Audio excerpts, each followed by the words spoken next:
Okay, thank you. So please close your eyes for a moment and imagine you're lying in a nice, warm, comfortable bed and you're surrounded by people who really, really care for you a lot. And now imagine you're all of that and you're also in a vegetative state. This is a little tricky, right? Because if you're vegetative, you're not supposed to have an imagination. In fact, you're not aware of anything, you're not conscious. You can open your eyes again, because that's what vegetative patients do as well. Because if you're vegetative, you're not a vegetable. It's a different thing.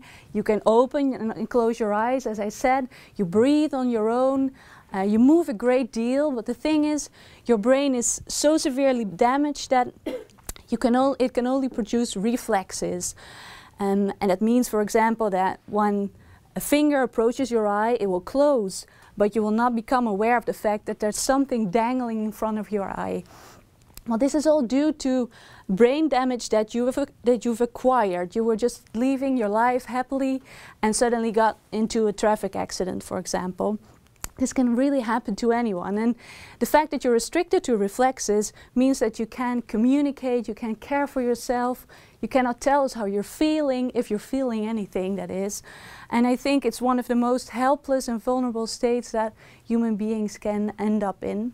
So me and my colleagues have been looking into the situation of these vegetative patients in the Netherlands the last couple of years. And one of the things we discovered was that 39% of the patients with this clinical diagnosis of being vegetative aren't vegetative at all.